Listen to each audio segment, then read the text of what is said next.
আল্লাহ তাআলা কোরআনুল কারীমে বলছেন, মা বাবার প্রতি সন্তানের কি দায়িত্ব, কি করণীয়, কি কর্তব্য, এগুলি সব সরাসরি কোরআনুল কারীমে চলে আসছে এবং হাদিসের বিভিন্ন সূত্রেও এটা লক্ষ্য করা যাচ্ছে। মায়ের কি অধিকার, বাবার কি অধিকার, কিংবা সন্তানের কর্তব্য এবং দায়িত্ব কি ইত্যাদি বিষয়ে যথেষ্ট আলোচনা কোরআন হাদিসে এসেছে। বলেন ঠিক কিনা? কোরআন হাদিসে আসছে। আল্লাহ তাআলা বলতেছেন, আউযু বিল্লাহি মিনাশ শাইতানির রাজীম। ওয়া ক্বাদা রাব্বুকা আল্লা তা'বুদু ইল্লা ইয়্যাহু ওয়া বিল ওয়ালিদাইনি ইহসানা ইম্মা ইয়াবলুগান্না ইনদাকাল কিবরা আহাদুহুমা আও কিলাহুমা ফালা তাকুল লাহুমা উফফিন ওয়ালা تنهرهما وقل لهما قولا كريما। একটু জোরে বলুন সুবহানাল্লাহ। এটা হচ্ছে আল্লাহর বাণী। বলেন কার বাণী? আল্লাহর বাণী, আল্লাহর কথা। আল্লাহ পাক সুবহানাহু ওয়া তাআলা বলছেন, আমি তোমাদেরকে নির্দেশ দিয়েছি, আমি তোমাদেরকে নির্দেশ দিয়েছি তোমরা শুধুমাত্র তোমাদের রবের ইবাদত করো। কার ইবাদত? রবের। একটু খেয়াল করেন, তোমরা শুধুমাত্র তোমাদের রবের ইবাদত করো, আল্লাহর ইবাদত করো। আর তোমরা তোমাদের বাবা মায়ের সাথে সদাচরণ করো, ভালো ব্যবহার করো। একটু জোরে বলুন না সুবহানাল্লাহ। তোমরা তোমাদের রবের ইবাদত করো এবং পিতামাতার সাথে ভালো ব্যবহার করো। উঠা বসা করবেন না, সবাই সুন্দর করে বসেন, কিছু শোনার নিয়তে। আমরা এই মানুষ নাড়াচাড়া করলে কথা বলতে কষ্ট হয়, এক একজনের এক এক আদত, আমরা পারি না। এই জন্য সবাই একটু চুপচাপ বসবেন, কথাগুলো শুনবেন। আল্লাহ বলেন, তোমরা তোমাদের রবের তোমাদেরকে হুকুম দেয়া হয়েছে, নির্দেশ দেয়া হয়েছে, তোমরা শুধুমাত্র ইবাদত করবা তোমাদের রবের। বলেন কার ইবাদত? আল্লাহ। আর তোমরা তোমাদের বাবা মার সাথে সুন্দর ব্যবহার করবা।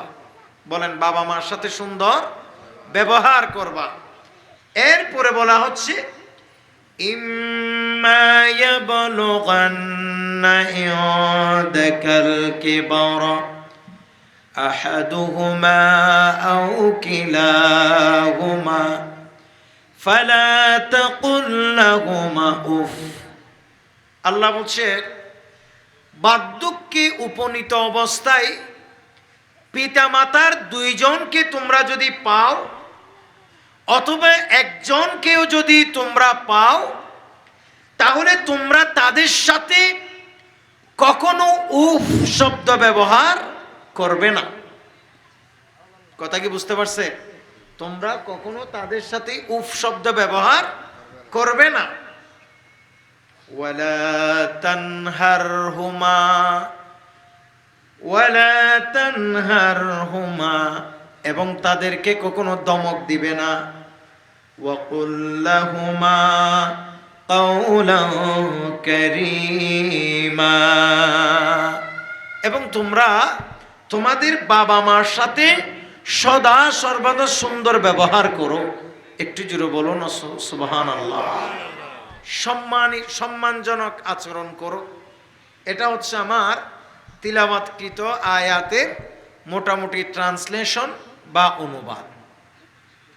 এই আয়াত থেকে আমাদের কাছে স্পষ্ট হয় আমরা আল্লাহর বান্দা হিসাবে, বলেন না, আমরা আল্লাহর বান্দা হিসাবে প্রত্যেক, আমরা আল্লাহ তাআলার একজন বান্দা হিসাবে প্রত্যেক বান্দাকে আল্লাহর বন্দেগী করা, আল্লাহর ইবাদত করা যেভাবে ফরজ, ঠিক সেভাবে যেভাবে আল্লাহ তাআলার ইবাদত করা ফরজ, ঠিক সেভাবে মা বাবার সাথে সুন্দর ব্যবহার করা সেটাও সন্তানের জন্য ফরজ। একটু জোরে বলুন না সুবহানাল্লাহ। বিষয় জিবা দিবে বহুত চালাক মানুষ ন বুঝো, বিষয় জিবা ঠিক করে দিই মানে ডানে বামে যেন লড়ির না পারে। মা বাপর ওয়াজে গুজব ইনশাআল্লাহ, সবাই বলেন ইনশাআল্লাহ। কারণ ডানে বামে লইলে থেকে গা ফুড়া যা দিলে কিছু হয়ে ফেলে বলি এই বিষয় ইবা ধরে দিয়ে দাঁড়ায়। হ্যাঁ বুঝিত তো বিষয় দিয়ে স্টাইলে। তো যাই হোক, তো আল্লাহ পাক সুবহানাহু ওয়া তাআলা বলছেন যে যে তোমরা তোমাদের রবের ইবাদত করো। সবাই বলেন কার ইবাদত?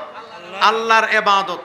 এই জন্য আল্লাহ ছাড়া কারো ইবাদত তো করা যাবে না সেটা না, বরং আল্লাহ পাক সুবহানাহু ওয়া তাআলা ব্যতীত কোন রবের এইরকম শয়নে স্বপনে ঘুমে চেতনে কোনোভাবেও যদি আল্লাহ ছাড়া কারো ইবাদতের খেয়াল দিয়ান আসে তাহলে সাথে সাথে সেই ঈমান থেকে খারিজ হয়ে যাবে, সে মুশরিক হয়ে যাবে। কথা বলেন ঠিক কিনা? এই জন্য আমাদের তাজিম হবে, আমাদের ইবাদত হবে, রব হিসেবে আমাদের শ্রদ্ধা হবে একমাত্র আল্লাহর প্রতি। বলে না কার প্রতি? আল্লাহ। কিন্তু আমরা এখন যেটা গভীর উদ্বেগের সাথে লক্ষ্য করছি সেটা হচ্ছে টুপি মাথায় দিয়ে মুখের মধ্যে দাড়ি রেখে অনেকেই এই চলমান পরিস্থিতিতে বিভিন্ন পূজা মণ্ডপে যাচ্ছে। কথা বলে না ঠিক কিনা? বলেন এটা কি যাওয়া জায়েজ হবে?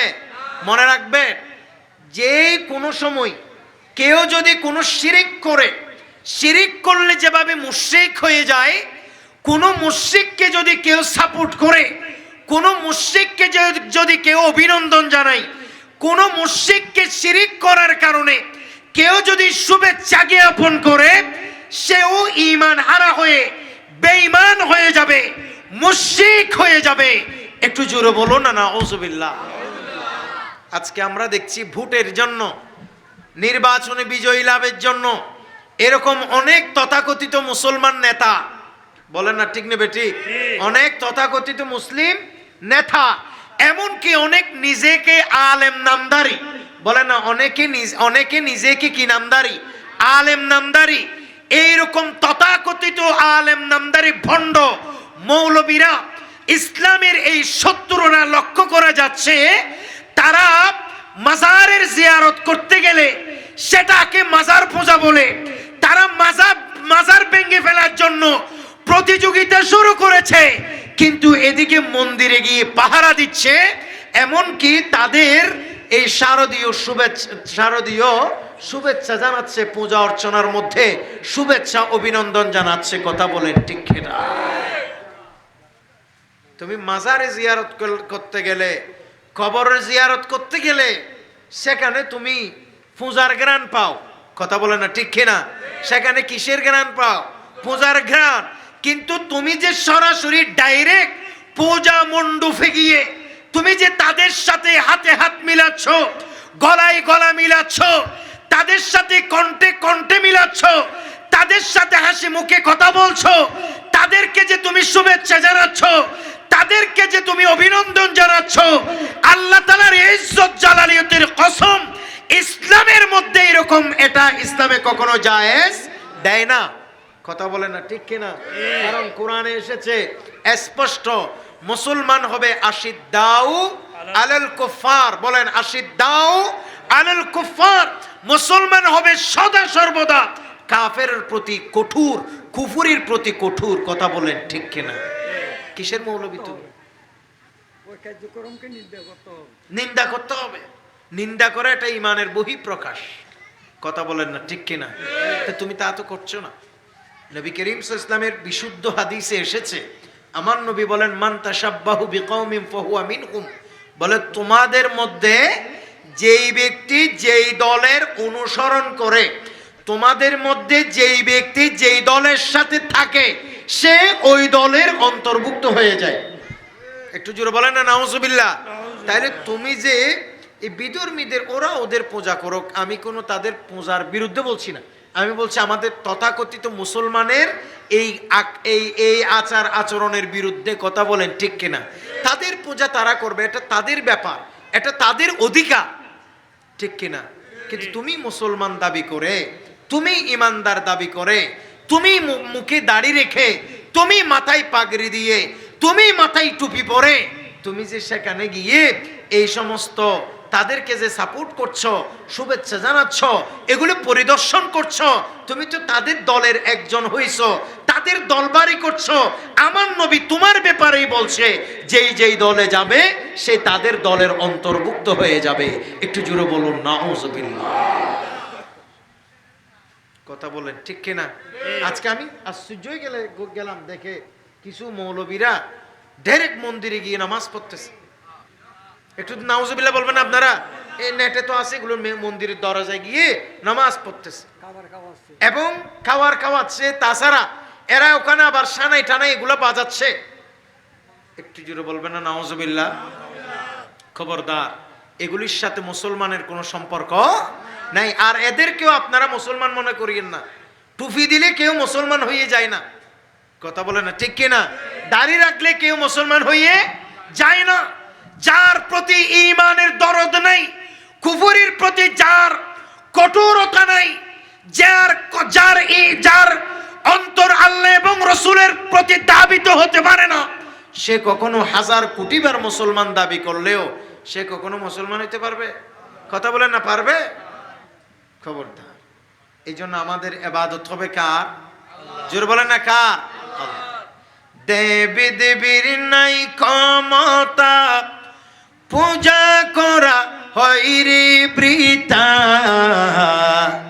দেবী দেবীর নাই ক্ষমতা, পূজা করা হয় রে বৃথা। বলো আল্লাহ ছাড়া নাই রে মাবুদ। কথা বলে না ঠিক কিনা?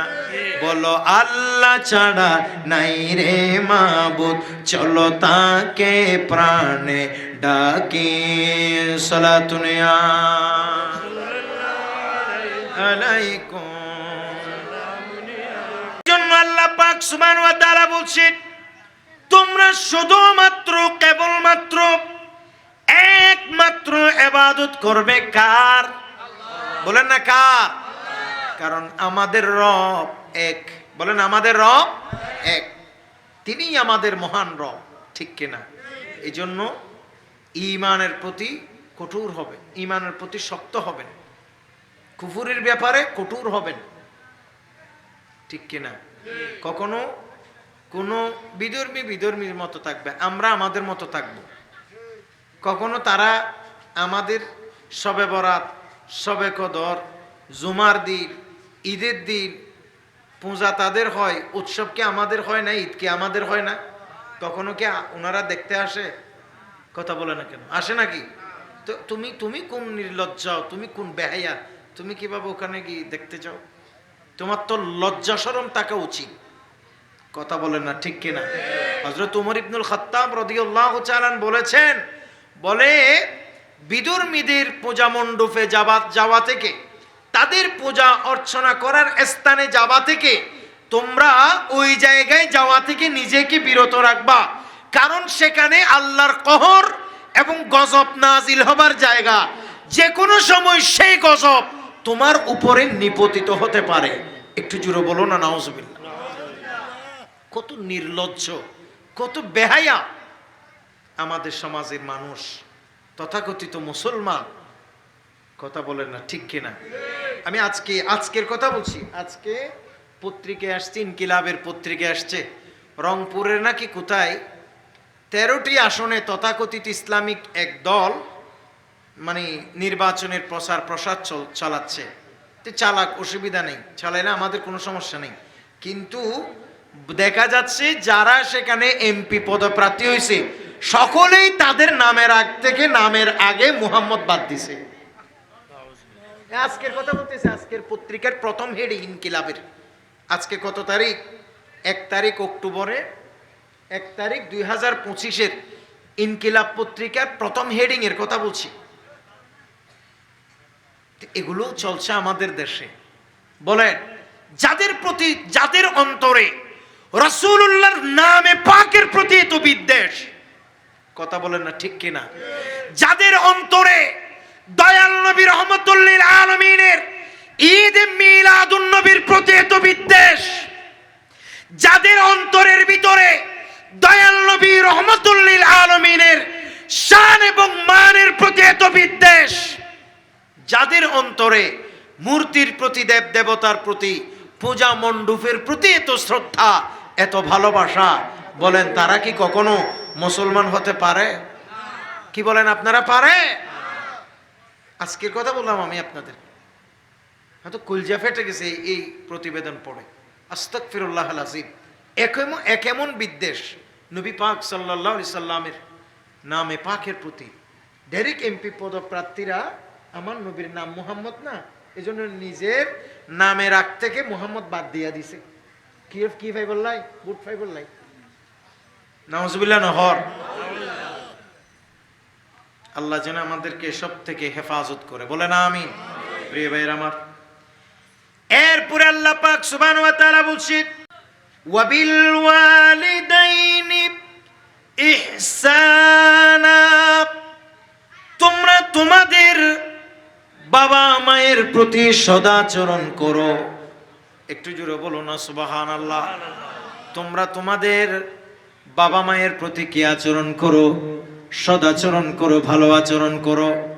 প্রিয় ভাইয়েরা আমার, নবী করিম সাল্লাল্লাহু তাআলা আলাইহি ওয়াসাল্লামের হাদিসে পাকেও আছে, এমনকি আল্লাহ পাক রব্বুল আলামিন কোরআনুল কারীমের এক জায়গায় দুই জায়গায় নয়, বহু জায়গায় বাবা মার প্রতি সন্তানদের সদাচরণ করার নির্দেশ দিয়েছে। কারণ বাবা মায়ের প্রতি সন্তানের নির্দেশ, বাবা মায়ের প্রতি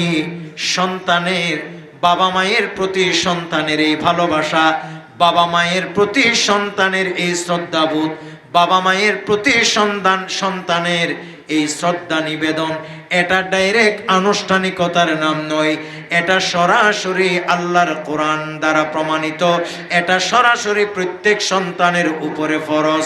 উচ্চ আওয়াজে বলুন সুবহানাল্লাহ। আরেকটু জোরে বলেন না সুবহানাল্লাহ। সরাসরি আল্লাহ পাক সুবহানাহু ওয়া তাআলা বলছেন, তোমরা তোমাদের বাবা মার সাথে সদাচরণ করো, ভালো আচরণ করো। এরপরে বলা হচ্ছে, ইম্মা ইয়াবলুগান্না ইউদাকাল কিবরা আহাদুহুমা আও কিলাহুমা ফালা তাকুল লাহুমা উফ। বলে তোমরা তোমাদের বাবা মাকে বার্ধক্যে উপনীত অবস্থায় একজনকে পাইছো কিংবা দুইজনকে পাইছো, কখনো তাদের সাথে উফ শব্দ ব্যবহার করবা না। তার মানে তাদের সাথে কখনো বিরক্ত হবে না। ওয়ালা তানহারহুমা, এমনকি বাবা মাদেরকে কখনো ধমক দিবে না। ওয়াকুল লাহুমা কাওলান কারীমা, এবং বাবা মার সাথে সদা সর্বদা সম্মানজনক আচরণ করবা। একটু জোরে বলুন না সুবহানাল্লাহ। প্রথমে বলছে ইহসানা, দ্বিতীয় আবার পরে এসে বলতেছে কারীমা। ইহসানা, দয়া করবে। ইহসানের অনেক অর্থ, এক অর্থ দয়া। এর সর্বশেষ এসে বলতেছে কাওলান কারীমা, তাদের সাথে, কারীম মানে সম্মানিত, সম্মানজনক, তাদের সাথে সম্মানজনক আচরণ করবে। একটু জোরে বলুন সুবহানাল্লাহ।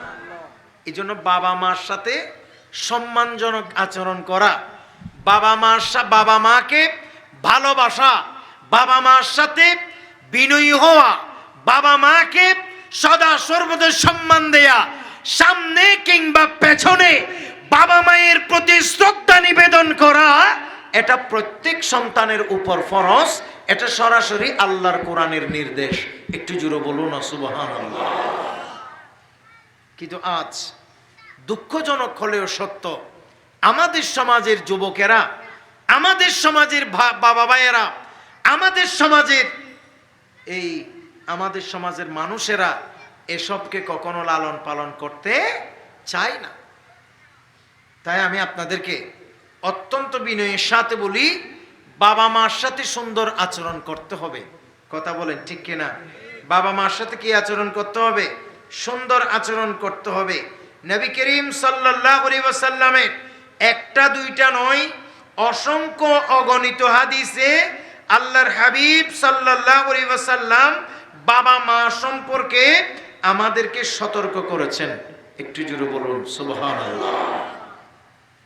প্রিয় ভাইরা আমার, ইবনে মাজাতে হাদিস এসেছে, মিশকাতুল মাসাবিতে আসছে, নবী করিম সাল্লাল্লাহু তাআলা আলাইহি ওয়াসাল্লামের প্রখ্যাত সাহাবী হযরতে আবু উমামা তিনি হাদিস বর্ণনা করছেন, আন্না রাজুলান ক্বালা ইয়া রাসূলুল্লাহি, সকলে বলেন সাল্লাল্লাহু তাআলা আলাইহি ওয়াসাল্লামা, মা হাক্কুল ওয়ালিদাইনি আলা ওয়ালিদিহিমা। আল্লাহ নবীকে একজন লোক এসে রাসূলুল্লাহকে জিজ্ঞেস করলেন, ইয়া রাসূলুল্লাহ, দুইজন ব্যক্তি এসে আমার নবীকে জিজ্ঞেস করলেন ইয়া রাসূলুল্লাহ, ইয়া হাবিবাল্লাহ, আপনি আমাদেরকে বলেন পিতামাতার প্রতি সন্তানের কি কর্তব্য, কি দায়িত্ব, কি হক? একটু জোরে বলুন না সুবহানাল্লাহ। পিতামাতার প্রতি সন্তানের কি দায়িত্ব, কি কর্তব্য? তখন নবী আমার বলেন, ক্বালা হুমা জান্নাতুকা ওয়া নারুক।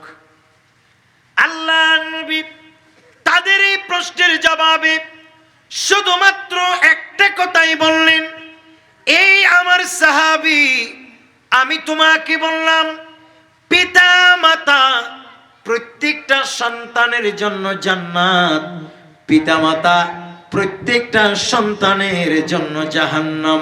জোরে বলুন সুবহানাল্লাহ। আরেকটু জোরে বলতে হবে সুবহানাল্লাহ। আমার নবী বলেন, এ আমার সাহাবী, তুমি আমার কাছ থেকে জানতে চেয়েছো সন্তানের কি দায়িত্ব এবং কর্তব্য, আর আমি তোমাকে সতর্ক করছি, শোনো, পিতামাতার প্রতি সন্তানের দায়িত্ব আমি কি বলবো? আমি শুধু এইটুকুই বলে দিলাম যে পিতামাতারা প্রত্যেক সন্তানের জন্য জান্নাত, পিতামাতারা প্রত্যেক সন্তানের জন্য জাহান্নাম। একটু জোরে বলবেন না সুবহানাল্লাহ। আচ্ছা, এটা কেমন কথা? বাবা মা কিভাবে সন্তানের জন্য জান্নাত হয়, বাবা মা কিভাবে সন্তানের জন্য জাহান্নাম হয়? হিসাব একেবারে সোজা।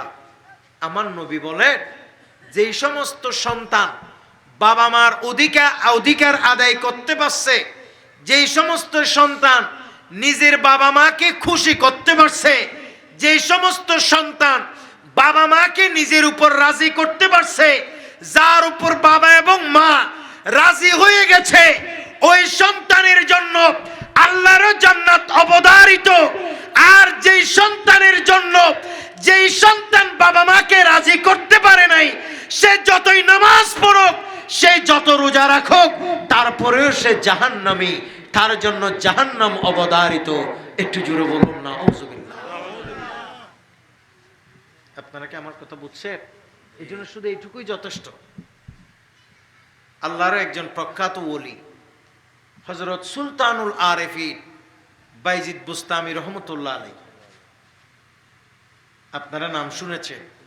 1000 বছর আগের প্রখ্যাত, দুনিয়া বিখ্যাত এই মুহাক্কিক বুজুর্গ, জিনার লকব সুলতানুল আরেফিন, আরেফদের বাদশাহ, আউলিয়া ইকরামের বাদশাহ। সেই বাইজিদ বুস্তামি রহমতুল্লাহ আলাইহির জীবনে এক বিরাট ঘটনা আছে ওনার ইন্তেকালের পর। এই ঘটনা লক্ষ্য করা গেছে। সেটা কি? নুজহাতুল মাজালিসে আল্লামা আব্দুর রহমান সৌফুরি রহমতুল্লাহ তিনি এই ঘটনা বর্ণনা দিচ্ছেন। হযরত বায়জিদ বুস্তামির ইন্তেকালের পর তাকে তার এক মুরিদ স্বপ্ন দেখেছে। কথা বলেন না, তাকে তার মুরিদ কে, আপনারা কি বিরক্ত হচ্ছে? সবাই এদিকে দেখে। হযরত বায়জিদের মুরিদ স্বপ্ন দেখতেছে সুলতানুল আরিফিন বায়জিদ বুস্তামিকে এমন এক বালাখানায় জান্নাতি নাজ নিয়ামত দেয়া হচ্ছে, এমন ভাবে সুলতানুল আরিফিন বায়জিদ বুস্তামিকে কবরের মধ্যে ইন্তেকালের পরে জান্নাতি বিছানায় এমন সম্মানজনক ভাবে রাখা হয়েছে, যেটা দেখে মুরিদ বিস্মিত হয়ে গেছে। তো স্বপ্নের মধ্যে পীর সাহেবকে জিজ্ঞেস করছেন বায়জিদ বুস্তামিকে, হুজুর আপনি তো মাশাআল্লাহ এখন এখানেই কি থাকেন? বলে হ্যাঁ, আমার মুরিদ, আমি মৃত্যুর পর আল্লাহ পাক সুবহানাহু ওয়া তাআলা আমাকে জান্নাতের এই বালাখানায় রেখেছেন এবং আমার খেদমত করার জন্য হুর গেলমানের ব্যবস্থাপনা করেছেন। এমনকি আল্লাহর তরফ থেকে আমি বায়জিদ বুস্তামিকে রিজিকের ব্যবস্থা করে দেয়া হচ্ছে। আর একটু জোরে বলবেন না সুবহানাল্লাহ। বায়জিদ, ওনার মাজার কোথায় জানেন? শহরে না, কে বলছে শহরে? ইরানে ওনার মাজার। এগুলা আস্তানা করছে। ওনার মাজার কোথায়? ইরান। কথা বলেন কোথায়? ইরান। ইন্টারনেট থেকে দেখে নেবেন, ইউটিউবে সার্চ দিলে আসবে। তো যাই হোক, তো অনেকে মনে করেন এখানে ওনার মাজার না। উনি এখানে সফরে আসছিলেন, ভ্রমণে আসছিলেন, ইসলামের খেদমতে, দ্বীনের মাযহাব মিল্লাতের খেদমতে আমাদের দেশে আসছিলেন, এইরকম বর্ণনা পাওয়া যায়। এবং আসছিলেন, সেটা হতেও পারে, এই জন্য তিনার একটা আস্তানা এখানে আছে। কিন্তু ওনার প্রকৃত মাজার এবং আস্তানা কখনো এক নয়। কথা কি বুঝছেন আপনারা? স্বপ্ন দেখলে আস্তানা হয় না। আস্তানা মানে স্থান, বসার স্থান। যেই জায়গায় আল্লাহর ওলি সরাসরি আসে ওই জায়গা হয় আস্তানা। স্বপ্ন দেখলে কেউ আস্তানা হয় না, এগুলো ভণ্ডামি, বৌতাবাজি। আল্লাহ আমাদেরকে কবুল করো। আরো জোরে বলে না আমিন। এরকম আল্লাহর ওলি স্বপ্ন দেখলে যদি আস্তানা হয়ে যায়, তো নবী স্বপ্ন দেখলে তো নবীর রোজ হয়ে যাবে। এই জন্য ঈমান আমল শুদ্ধ করবেন। আমরা সুন্নি, এমন ভাবে চলবেন যাতে একজন বাতিলে বলতে না পারে আপনি কবর পূজারি, মাজার পূজারি, আপনি ভণ্ড, আপনি এই সমস্ত বেদাতি, এগুলো যেন কেউ বলতে না পারে। হ্যাঁ, এমন ভাবে চলতে হবে যাতে আহলে সুন্নাত ওয়াল জামাতের সঠিক আকীদার উপর আপনাকে চলতে হবে। সবাই বলেন ইনশাআল্লাহ। আর যেটা আপনাদের বুঝে আসে না, দুনিয়া থেকে তো আলেমরা মরে যায় নাই। আল্লামা আবুল কাসেম নুরিদের মতো এত বড় বড় আলেম এখনো জমিনে আছে। কথা বলেন ঠিক কিনা? এটা আল্লাহ ওনাদেরকে হায়াত আরো লম্বা করে দিক, বলে না আমি। ওনাদের থেকে জিজ্ঞেস করবেন। তো যাই হোক, সুলতান আরিফিন বায়জিদ বুস্তামিকে স্বপ্ন দেখে ওই ওনার মুরিদ খুব আশ্চর্য হয়ে গেছে। হুজুর এত সুন্দর অবস্থা আপনার পরকালীন, এটা কিভাবে আপনি পাইছেন? আপনাকে কে দিছে? হযরত বায়জিদ বুস্তামি রহমতুল্লাহ আলাইহি বলছে, বেটা এটার একটা বিরাট কাহিনী আছে। আল্লাহ যে আজকে আমাকে এই কবরে আসার পর জান্নাতি নাজ নিয়ামত দিয়েছেন, এগুলো সব আমার আম্মা জানের দোয়ার বরকতে। সুবহানাল্লাহ। আরো জোরে বলেন। এই জন্য আপনি প্রথমে এটা বিশ্বাস করেন, পৃথিবীতে মাকে কষ্ট দিয়ে কেউ ওলি হইতে পারে নাই। কথা বলেন না ঠিক কিনা? মাকে কষ্ট দিয়ে ওলি হওয়া যাবে? মাকে কষ্ট দিয়ে বুজুর্গ হওয়া যাবে না। এই জন্য আপনি দেখবেন সুন্নিরা কখনো মা বাবাকে কষ্ট দেয় না।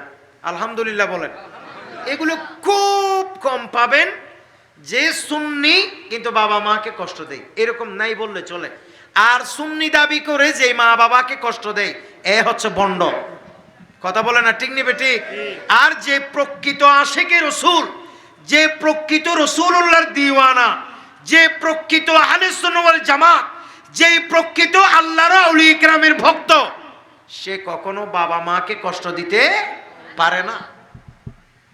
কথা বলেন না, ঠিক নেবে ঠিক? সে কখনো বাবা মাকে কি দেয় না, কষ্ট দেয়। একদম বাল হোক, সে পড়ালেখা না করুক, তারপরে নিজে না খাইলেও মারে খাওয়াবে, নিজে না খাইলেও বাবারে খাওয়াবে। সকলে বললাম মারহাবা। এরকম আমি অনেক দেখছি।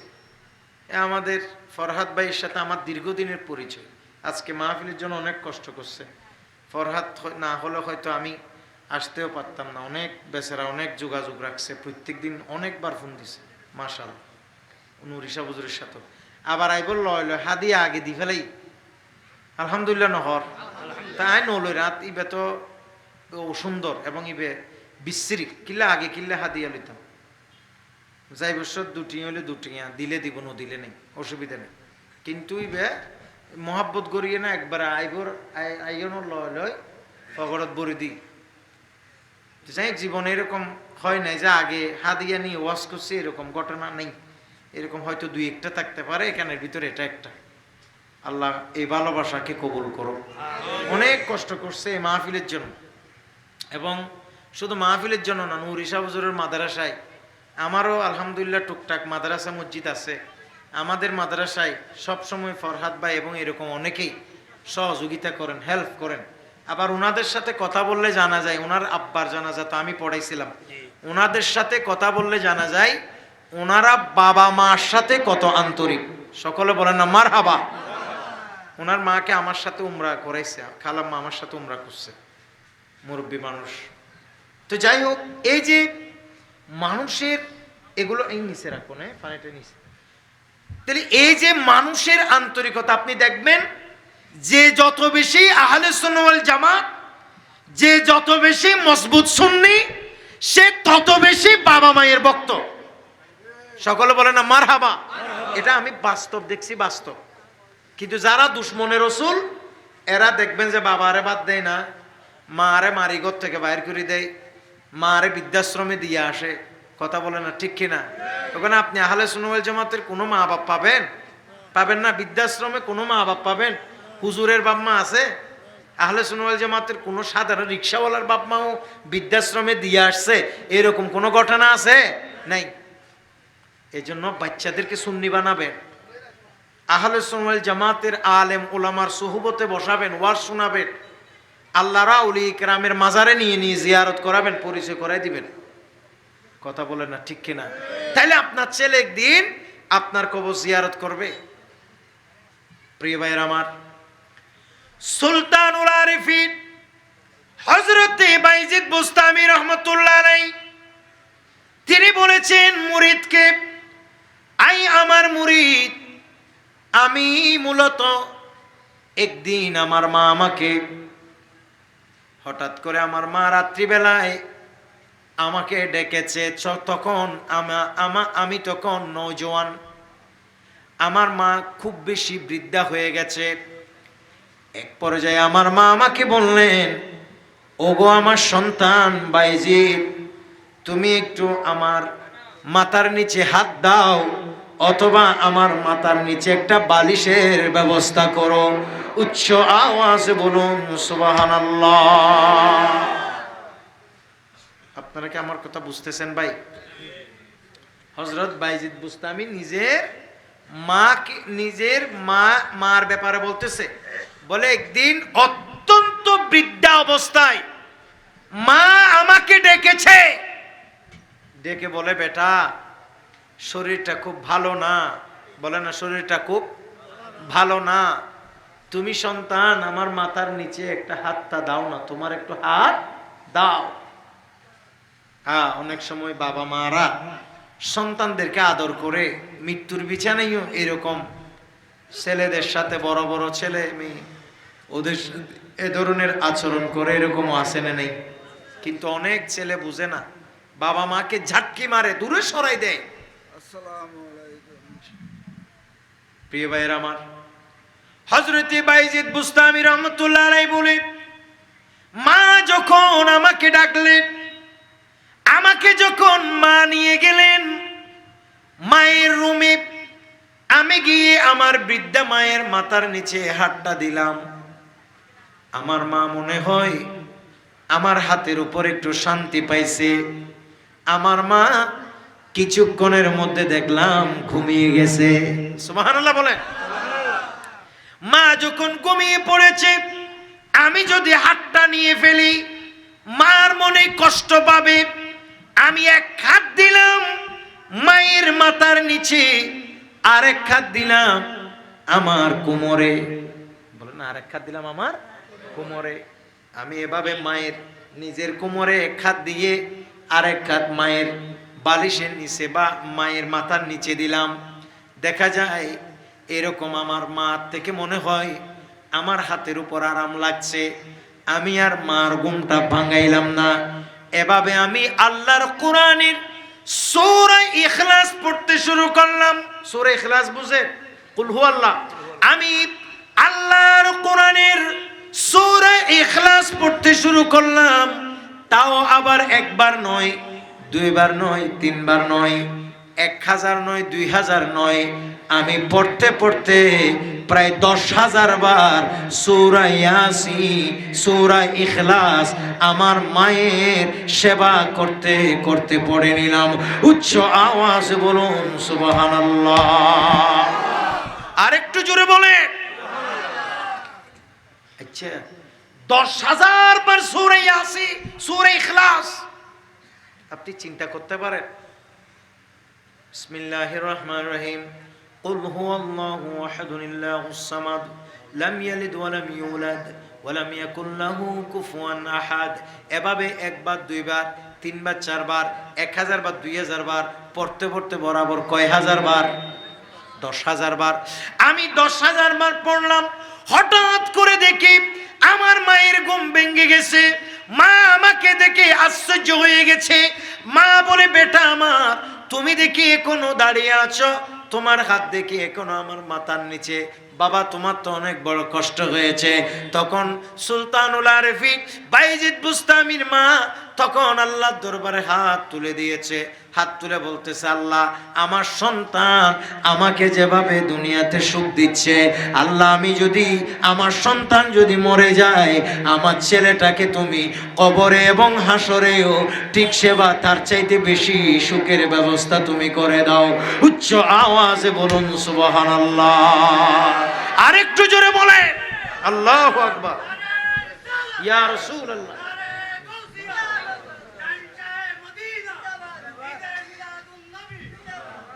সকলে বলেন মারহাবা। নারে তাকবীর, নারে রিসালাত, নারে। পিতা মাতার সাথে সদাচরণ, এটা আমাদের জন্য ফরজ। বলেন আমাদের জন্য কি ফরজ, এটা নফল না। এই জন্য বাবা মাকে অবশ্যই শ্রদ্ধা, ভালোবাসা অবশ্যই প্রদর্শন করতে হবে। বাবা মার সাথে এমনভাবে কথা বলতে হবে যাতে আপনার শ্রদ্ধা ফুটে ওঠে, আপনার ভালোবাসা ফুটে ওঠে। বাবা মাকে কোনোভাবে ধমক দিয়ে, তাদেরকে ভয়ভীতি প্রদর্শন করে কথা বলার কোনো সুযোগ নাই। কিন্তু সেটা তো আমরা অনেকেই বুঝি না। বিশেষ করে আমাদের অনেককেই লক্ষ্য করা যায়, বিবাহ শাদীর পর বাবা মাকে কমপ্লিট ভুলে যেতে শুরু করে। কথা বলে না, ঠিক কিনা? এটা যেন কখনো না হয় ভাই, এটা যেন জীবনে কখনো কোনোদিন না হয়। ওই যে আমি আপনাদেরকে বলছি, সুলতানুল আরেফিন বাইজিদ বুস্তামি রহমতুল্লাহ আলাইহি মায়ের খেদমত করেছেন, মায়ের মাথার নিচে নিজের হাত দিয়েছেন, আর সেই হাত দেয়া অবস্থায় 10,000 বার সূরা ইখলাস পড়েছেন। সুবহানাল্লাহ বলবেন না? কয় হাজার বার? কয় হাজার বার? 10,000। মায়ের ঘুম হঠাৎ ভেঙে গেছে। মায়ের ঘুম যখন ভাঙছে, দেখতেছে ছেলে কোনো মায়ের খেদমতে নিয়োজিত। মা বলতেছে, বাবা, তুমি সেই কখন আমার মাথার নিচে হাত দিয়েছিলে, এখনো তুমি এই খেদমতে নিয়োজিত আছো? সন্তান বলতেছে, মা, আমি যদি তোমার মাথার নিচ থেকে হাতটা সরাই ফেলি, তাইলে তো ভাই, এদিকে আপনারা এত নাড়াচাড়া করলে কথা বলা যাবে? হ্যাঁ, উঠিল এই অবস্থা দেন, ই না আর এলা পরিবেশ নয়, হ্যাঁ, এটা বালানো রাখতে মা লইলে চললে হতা হলে কি এটা ওয়াজ হইব না। এইবার গো রাস্তা এইবার ওইলে রাস্তায় বন্ধু কবার বন্ধ করে দিতাম, ইয়া ইন্দে গাড়ি আইলে আবার লরম করে, কিছু না বুঝে খোঁজ পুরো শুরু তুলতে খোঁজ। যাই হোক, আল্লাহ আমাদের সবাইকে কবুল করুক, আমিন। ওয়া মা আলাইনা ইল্লাল বালাগ। আসসালামু আলাইকুম ওয়া রাহমাতুল্লাহ।